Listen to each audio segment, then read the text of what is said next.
Cette émission vous est présentée par Aramex.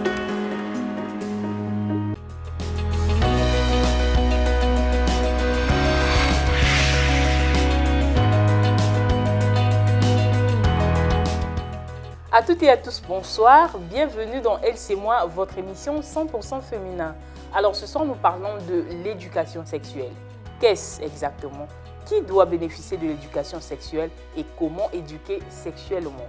Pour en parler, nous recevons nos invités sur ce plateau.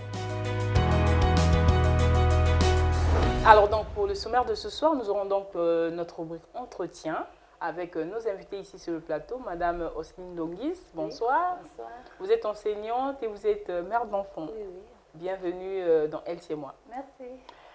Monsieur Félicien Billot, vous êtes maître formateur en psychopédagogie. Bonsoir Monsieur Félicien. Bonsoir Madame la journaliste. C'est toujours un plaisir de vous recevoir dans Elle c'est moi. C'est moi. Également Séfi Zingamoko de Man Matinale qui co-animera avec moi ce soir. Séfi, bonsoir. Bonsoir, Elian. Donc après la première rubrique, vous aurez donc la rubrique courrier, qui est donc notre deuxième rubrique. Et enfin la troisième rubrique avec quelques astuces tenant compte de notre thème avec Aramex. Alors tout de suite, Monsieur Félicien Billot, ce soir nous parlons de l'éducation sexuelle. Qu'entendez-vous par là? Éducation sexuelle, en fait nous avons deux mots, l'éducation et puis l'autre sexuelle. Et donc, pour définir l'éducation sexuelle, je parle d'abord de la définition que nous donnons à l'éducation, qui est cette action d'élever, de former un individu, donc améliorer ses capacités. Et ici, pour ce qui nous concerne, c'est dans le cadre sexuel, donc c'est développer les capacités d'un individu dans le cadre intellectuel, social et donc aussi sexuelle afin d'avoir, une fois grandi, une sexualité responsable et épanouie. Alors, y a-t-il un âge où l'on doit commencer cette éducation sexuelle? L'éducation sexuelle, normalement, il n'y a pas d'âge pour la commencer parce que nous sommes des êtres nés avec la sexualité en nous. C'est inné, au fait. C'est inné en nous et vous allez voir, par exemple, dès les premiers âges, vers les 2 ans, 1 an, que la fille est très attachée à son père et que le garçon l'est pour son papa. Et c'est pas pour rien, en fait, les psychologues parlent de l'inceste de l'adolescence. En fait, c'est Freud qui parle de cela, que l'enfant, le garçon, jalouse son papa et la fille jalouse sa mère. Et donc, normalement, il faudrait déjà commencer à en parler. En fait, pas dire aux enfants comment en fait se fait l'acte sexuel. Le but de notre mission, en fait, ce n'est pas cela. Oui, c'est mais pas cela, oui. Montrer aux enfants que ça va se faire, mais il y a un âge pour le faire et quels sont les inconvénients si jamais on y entre très tôt ou si on a eu une sexualité irresponsable. Quelles sont les conséquences que cela pourrait entraîner. Donc, à tout moment, normalement, les parents doivent adapter les mots à dire à leurs enfants. Par rapport aux âges. Par rapport aux âges. Alors Madame Osni, qu'est-ce que vous pouvez dire par là? C'est comme se dire, M. Bio, l'enfant imite, l'enfant regarde. Donc, à chaque âge, on pourrait bien avoir le mot pour adapter, pour dire à l'enfant comment il doit se faire. Et bien, vous voyez, moi j'ai connu un enfant de 3 ans qui dit à sa tante, tu crois que le mari là, c'est ton mari, c'est le mari de trouver de maman. C'est un enfant de 3 ans qui dit à sa tante comme ça, que c'est le mari de maman. Donc l'enfant sait que son papa est le mari de sa maman. Est-ce que vous voyez? Donc du coup, là, on doit trouver des mots pour en parler à l'enfant. Alors, mais à quel âge exactement? Est-ce qu'à partir d'1 an, de 2 ans, de 3 ans, quels sont les mots qu'il faut utiliser, sinon le langage qu'il faut utiliser pour commencer cette éducation sexuelle-là? Bon, les mots ou les langages. Prenons le cas d'un enfant de 3 ans. Oui. Prenons le cas d'un enfant de 3 ans. Ben, tu ne peux pas dire à l'enfant, je ne sais pas, dire à l'enfant que...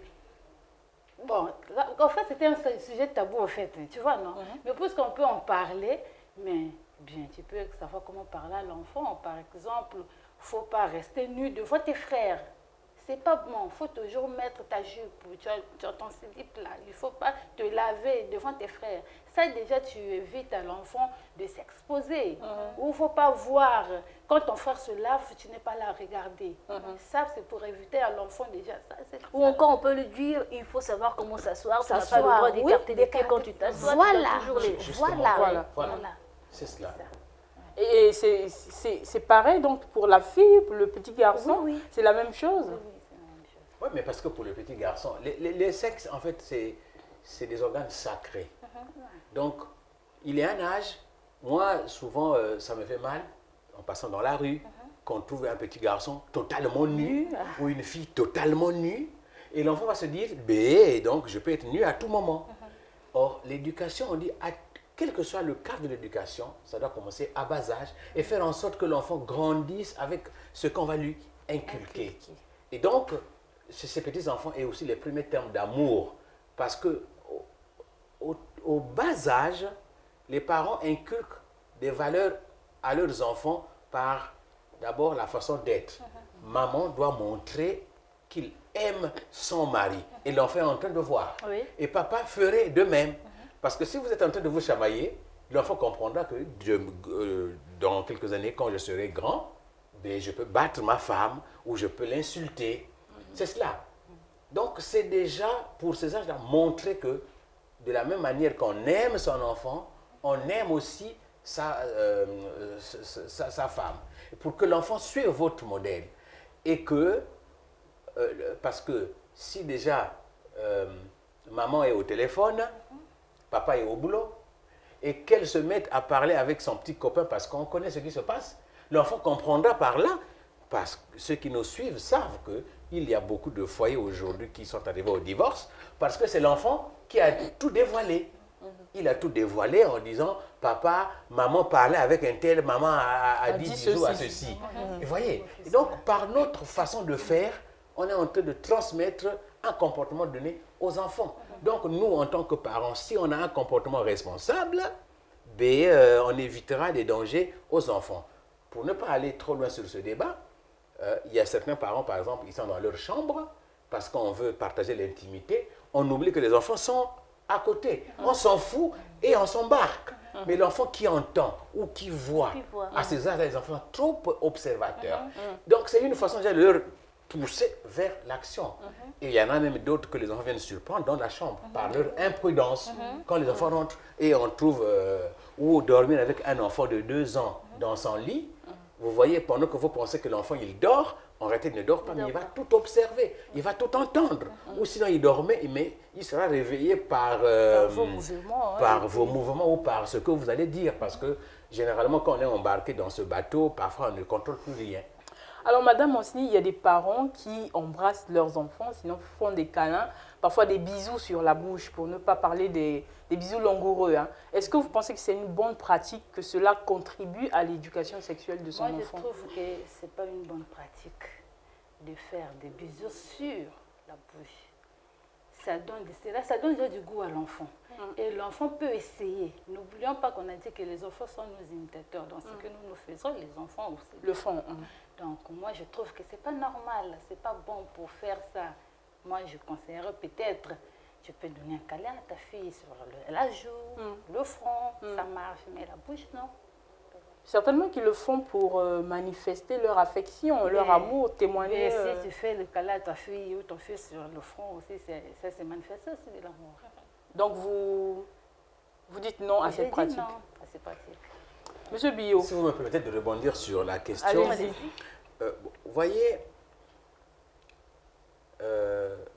les câlins, ce n'était pas dans la culture africaine. Oui. Pourquoi? Parce que c'était considéré comme un sujet tabou. Moi qui vous parle, je n'ai même pas eu droit à des câlins de ma mère, même par la joue. Ni de ton père. Ni de mon père. Bon, aujourd'hui, il y a le modernisme, il y a la France et tout ce que nous voyons à travers la télévision. On veut vivre comme eux. Oublions ce que nous étions hier. Vous voyez, quand quelqu'un reçoit un câlin par la bouche ou par la joue, on ne ressent pas la même chose. Au-delà même du câlin, quand on embrasse son enfant, on le prend carrément totalement comme ça. Donc, votre poitrine est au contact avec la poitrine de l'enfant. On a commencé, l'enfant, il a 3 ans. Tous les enfants aiment être portés. Mais à un moment donné, certains organes de l'enfant vont commencer à se développer parce que le corps, il est fait pour réagir. Le contact, donc, de votre poitrine avec les seins de votre enfant, ça peut donner des sensations. Il en est de même pour la bouche. Et donc, pour manifester de la joie, parce que l'enfant aurait fait quelque chose de bien à la maison ou a ramené de bonnes notes, il y a plusieurs façons de le faire. On peut le toucher par l'épaule, on peut le féliciter, on peut le soulever comme ça et puis le reposer. Mais ces câlins, petit à petit, ça va aller loin, un peu plus loin. Surtout que l'enfant aussi regarde à la télé, surtout cette histoire-là de télévision. Quand on regarde un film, c'est difficile que les gens ne donnent pas des câlins. Ils ne font que se donner des câlins. Et puis l'enfant, qu'est-ce qu'il va faire lui? Il va aussi le faire. Et donc, quand on a dit même de l'âge de l'éducation sexuelle, mais il n'est pas rare de constater qu'il y a 2 enfants, filles et garçons, qu'on trouve derrière la maison, collés. Oui. Ça s'est vu. Comme pour dire que c'est inné, c'est en nous. Maintenant, à nous, en tant que parents, de canaliser de telle sorte que ça ne soit pas trop précoce. Et puis, sur un âge donné, par exemple, la maman, vers 7 ans, peut déjà commencer à parler à sa fille qu'il y aura un moment où, dans ton sommeil, ou à l'école, ou sur le chemin, que tu constates des saignements dans tes parties intimes. Ne crie pas, ne pleure pas, c'est normal, toutes les femmes doivent voir cela, et si tu le constates, viens m'en parler. Vous voyez, quand on prend déjà le devant, on en parle parce que ça fait partie de la sexualité. Il ne faudrait pas que les gens pensent que la sexualité, c'est forcément... l'acte sexuel. Voilà, l'acte sexuel. Donc, et là, les psychologues parlent de sexualité passive et sexualité active. Et donc, à bas âge, on doit beaucoup plus parler de la sexualité passive.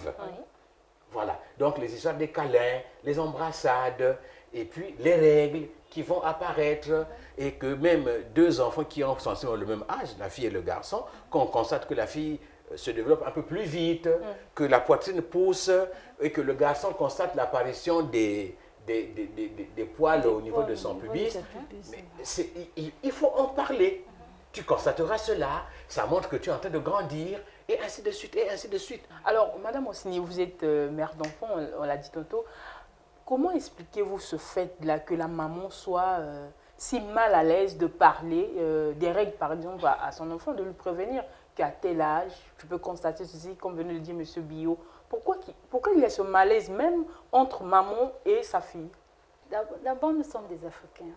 Nous sommes des Africains. On a notre culture à nous. Et tu vois, dans les temps, prenons l'exemple parfois d'un enfant qui grandit aux côtés de sa grand-mère. Tu vois, non? Parfois, une fille de 12 ans qui a vu ses premières règles ne sait pas comment s'y prendre. Donc, du coup, pour en parler, elle a parfois peur. Mais qu'est-ce qui m'arrive? Voilà. Est-ce que je ne me suis pas blessée? Mais qu'est-ce que c'est? Mais qu'est-ce que c'est? Toi, tu vas en parler. J'ai un ami. Regarde ce qui m'arrive. Non, il faut en parler. On va parler chez mémé. Non, je ne sais pas. Parfois, il y a la honte. Parfois, c'est la peur. Tu vois. Or, normalement, une maman ne doit pas avoir vraiment honte de parler de ça avec sa fille.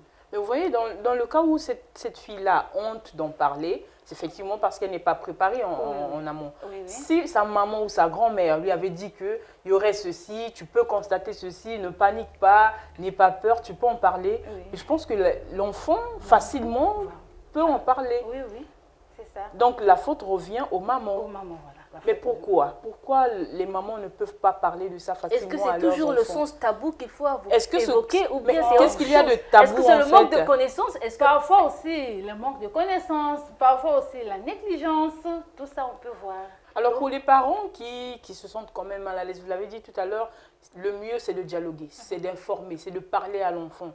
Il y a des parents qui ne se sentent pas à l'aise parler de ces choses-là avec leurs enfants. Que faut-il faire? Parce que vous pouvez sécuriser votre enfant, vous pouvez le garder à la maison, avoir son emploi du temps. Mais vous trouverez qu'il y a des cas où l'enfant finit toujours par trouver un petit temps, un moyen de se retrouver ailleurs Comment faire alors? Oui, mais c'est avoir un langage franc. Mais si votre enfant est déjà dedans, parce que ce n'est pas rare de constater que votre enfant est déjà dedans.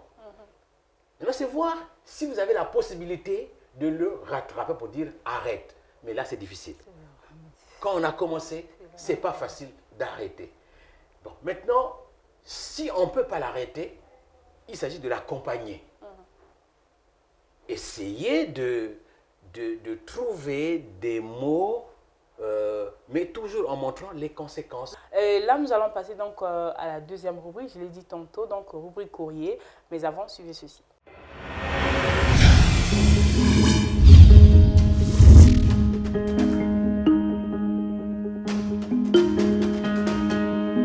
Alors, dans notre deuxième rubrique, je l'ai dit tantôt, nous avons reçu le courrier de Madame Yasmine, qui nous écrit depuis Paris, en France. Madame Yasmine dit qu'elle est une femme âgée de 22 ans. Elle va intégrer bientôt son foyer, donc elle va se marier très bientôt. Mais seulement, elle a un problème. Son problème, c'est qu'elle n'a pas reçu une éducation sexuelle, proprement dite, de sa maman ou de ses parents. Alors, elle ne sait pas comment s'y prendre. Madame Osni, venons là donc de suivre le cri d'alarme de Madame Yasmine qui nous écrit parce qu'elle ne connaît pas comment s'y prendre. Elle va intégrer un foyer. Elle ne sait pas comment ça marche en fait, sexuellement parlant. Qu'est-ce que vous pouvez lui dire? Je dirais qu'une première fois n'est pas toujours facile. Hein. Ok. Oui. Surtout si aussi l'homme, c'est pour une première fois, c'est pour l'homme. Donc les deux ne se connaissent pas. Donc ça sera vraiment un peu difficile. On va parler de Très chaos dans ce difficile. sens. Est-ce que vous pensez pas que c'est nettement mieux que les deux ne sachent rien, qu'ils se découvrent, on va dire, bon, je dirais pas qu'ils se débrouillent, mais qu'ils se découvrent et qu'ils s'aident en fait. Alors, monsieur Villot, qu'est-ce que vous pouvez dire? Je dois dire à Madame Yasmine, c'est comme ça? Madame Yasmine, oui. Voilà, Madame Yasmine. que toutes les femmes ont eu une première fois et personne n'en est morte. Les hommes aussi. Les hommes aussi. Je ne sais pas quel est son cas. Est-ce que son futur conjoint est déjà dedans? Ou bien si les deux sont encore bleus, c'est-à-dire n'ont jamais eu un premier acte sexuel. Je souhaiterais que les deux soient bleus pour qu'ils apprennent à se découvrir. Ah, voilà. Voilà. Mais c'est ça le grand défaut qu'il y a dans nos sociétés, notamment africaines. Dans certaines églises, il y a des groupements de mamans où on peut se permettre de parler de ces choses. Et là aussi, parfois, les mamans sont un peu gênées de parler de ces choses avec leurs enfants, alors qu'on doit se surpasser. Vous voyez, dans les sociétés africaines, tout n'était pas mauvais. Avant qu'une femme n'intègre le foyer, il y avait parfois même des cérémonies que les gens organisaient. C'est-à-dire que le mariage, c'est demain. Mais aujourd'hui, donc la veille, le soir de la veille, là, c'est une grande fête où les gens ont apporté à manger et tout ça. Et la journée, la fille est avec les mamans. Et chacune vient... En préparation. Voilà, en préparation. Voilà, il y a ça. Le garçon aussi avec les papas.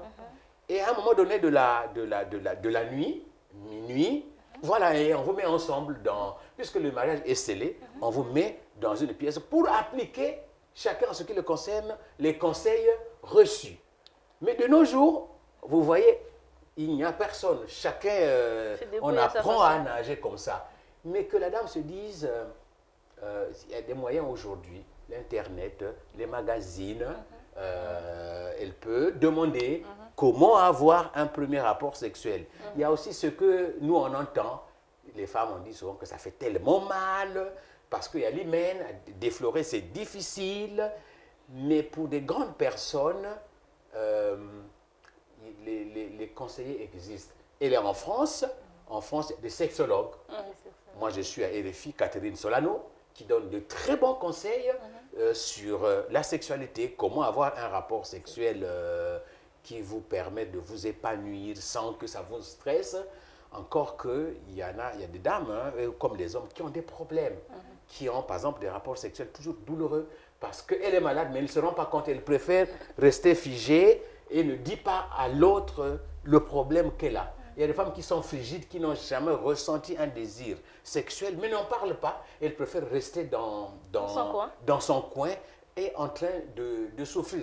Il y a aussi des femmes qui parfois, elle a le désir, elle a envie, Mais la honte. mais elle a honte même de dire à son partenaire, écoute, J'ai j'ai besoin besoin de de... Effectivement, c'est tous ces paramètres que Madame Yasmine voudrait savoir. Parce qu'il peut arriver qu'une fois qu'elle a intégré son foyer, elle peut ressentir le désir d'être en contact sexuel avec son mari, mais qu'elle ne l'exprime pas. Comment elle peut faire en ce moment-là? Est-ce Mais que pour c'est à l'homme de l'exprimer- deviner Non, les femmes, vous avez des astuces? les femmes surtout hier, n'osaient pas commencer. Elles préféraient souffrir avec leur envie, oubliant que quand on a une envie, qu'on n'arrive pas à satisfaire, il y a des conséquences sur le comportement de la Répercussions, personne. oui. Vous devenez nerveuse et au matin, parce que voilà, tu as eu un désir qui n'a pas été satisfait, et au matin, quand le petit garçon s'amène pour son petit déjeuner, et tout de suite, c'est taper l'enfant, mais le pauvre, il n'est pour rien. Le problème, il remonte depuis la nuit. Mais le problème, en fait, ce n'est pas l'enfant ni le mari, mais c'est vous-même. Parce qu'on se dit, en tant que femme chrétienne, je ne peux pas dire... Ah non, monsieur Billot, je vous arrête tout de suite. Pas seulement les femmes chrétiennes. Bon, hein. Le problème, il est là, il concerne tout le monde. Bon, voilà. Beaucoup Non, de femmes, en quand fait. je Beaucoup parle- de femmes, oui. Non, parce qu'il y en a qui vont se dire, c'est peut-être un péché. Parce que quand je parle de Ah, femmes chrétiennes, d'accord. ceux qui se disent demander à avoir un rapport sexuel, Avec son mari. ce n'est pas un péché lorsque vous êtes marié. Très bien. Vous avez vu les parents, vous avez vu le pasteur, vous étiez à la mairie, vous êtes déclaré marié. Et donc, quand la femme a besoin de son mari, elle n'a qu'à l'exprimer, mais c'est un langage. Hein. Le toucher Il faudrait que, aussi, voilà, ça, donc, le Oui, toucher. madame toucher aussi, Osni, c'est oui. un langage, hein? Le toucher, oui. C'est un langage. Voilà. Mais toucher, comment je peux passer? Je vous touche en passant. ça. Ça Oui, ne mais- veut pas forcément dire que j'ai besoin de mon mari. Non, le problème, si vous n'avez pas le courage de le dire... avec Alors, madame votre- Osni, permettez, monsieur d'accord. Billot, On va que laisser. madame Osni nous dise un peu, parce De qu'on quelle s'adresse façon quand elle même à procède. une Ouais. dame. Alors, madame Osni, qu'est-ce que vous pouvez conseiller dans le cas où la dame elle est très réticente, elle ne peut pas exprimer son désir sexuel vis-à-vis de son mari? Moi, je dirais que le toucher aussi, c'est un langage. Je prends un exemple. Allez-y. C'est un homme, vous êtes marié. Lui dire que vous avez besoin de lui, ce n'est pas un péché. Si tu trouves que je n'ai pas le courage de lui dire, mais il y a des petites astuces qui peuvent montrer Quelles sont à ces votre petites mari. astuces? En tout cas, madame Yasmine voudrait savoir. Par exemple, vous êtes dans la maison, elle peut s'habiller Très sexy. très sexy pour attirer son homme. Voilà. Déjà, l'homme va savoir que ma femme a besoin de moi. Elle s'habille un peu sexy là, le toucher, le... parle avec tendresse. Le regard, le regard. Là, le mari saura que... là, on Vous savez, m'appelle, madame hein. Osni, qu'il y a des femmes qui ne sont pas du tout sensuelles. Hein. Parce que quand vous dites, vous pouvez bien vous habiller et parfois ne pas attirer l'attention de votre mari. Ah, ça... Oui, Oui. ça arrive. Monsieur Billot, vous convenez, vous Ouais, êtes un homme. ça arrive. Oui, En fait, ce quand on est charme-là, en marié, fait. Oui. quand on est marié, il faut connaître le langage de l'autre. Très bien. Quand vous êtes en amour. Ce langage peut être verbal, gestuel, mais je préfère que ce soit les deux. Que ce soit les deux. Ou sinon, pourquoi souffrir? C'est un homme. On est marié aussi pour ça. Sinon, on prendrait sa sœur ou sa nièce, on mettre à la maison. Mais si on ne doit pas prendre la sœur, parce qu'il y a quelque chose qui doit nous unir. Et le seul moment où on est vraiment, vraiment un, c'est ce moment-là. Mais dis à ton homme ouvertement, mais quand nous on veut de vous, puisque vous êtes tous déjà passés par là, est-ce qu'on vous le dit verbalement? Pas Non, toujours. pas toujours, pas toujours, hein. mais on procède par des gestes. Et quand l'autre ne veut pas, vous le sentirez aussi. Hein, vous comprenez? Hein? Merci, on veut bien rester là, mais le temps nous fait défaut parce que nous devons passer à la troisième rubrique. Monsieur Billot, madame Osni, on verra bien comment revenir prochainement peut-être sur la sexualité active dans le couple. Mais tout de suite, c'est la troisième rubrique avec Aramex.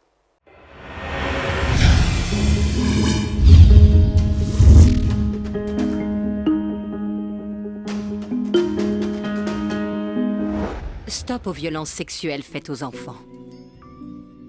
La plupart des gens veulent du bien aux enfants.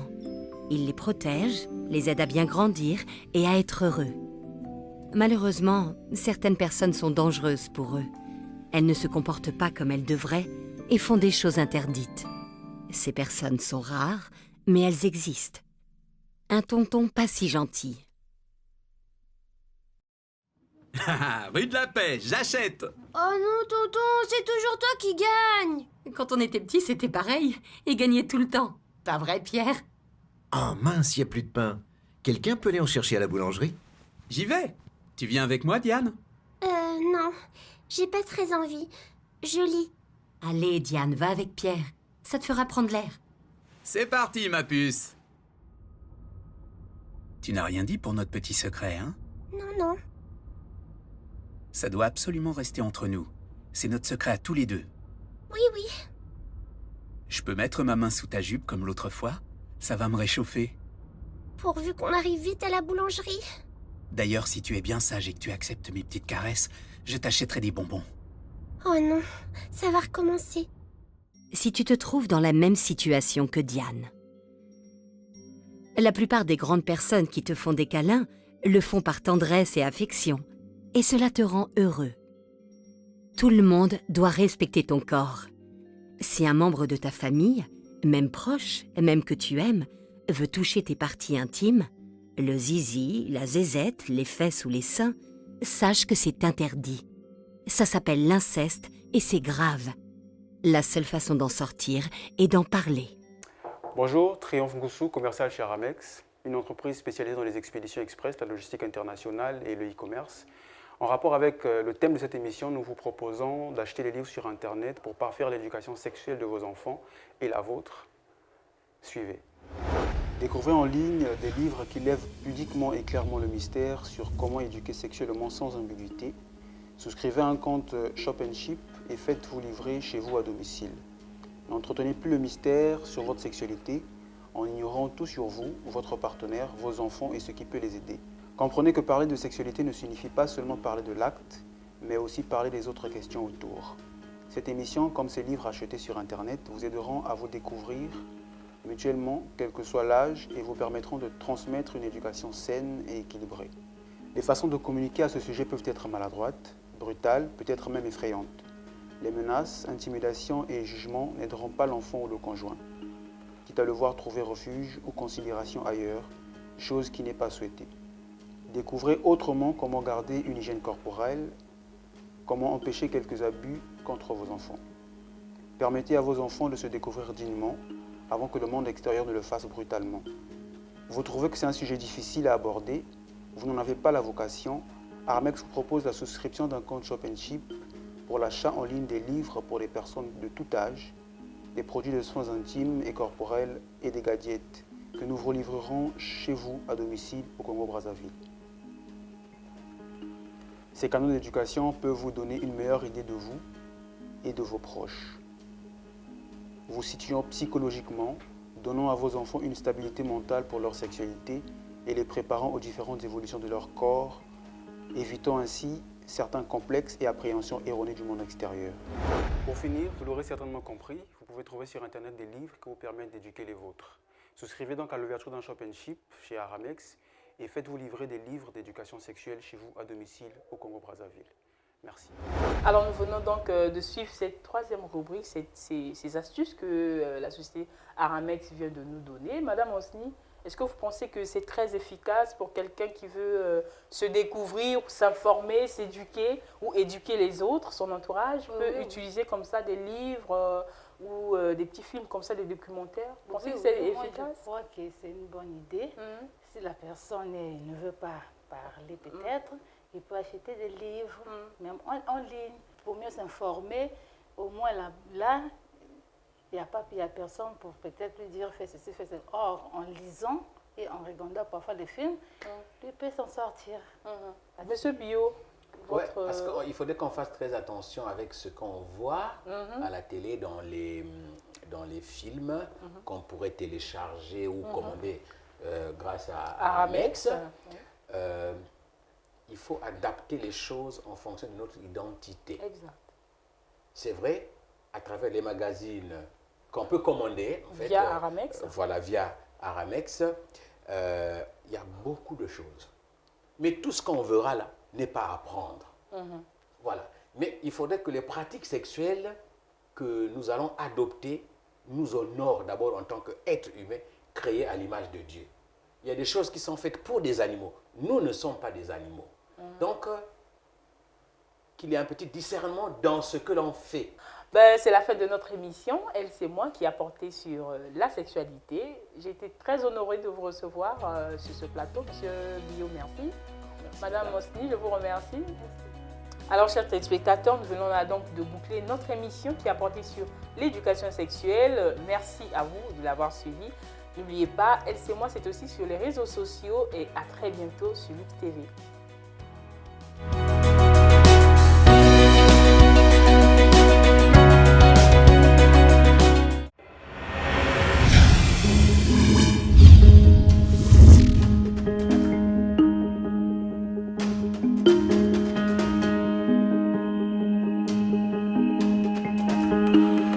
Cette émission vous est présentée par Aramex.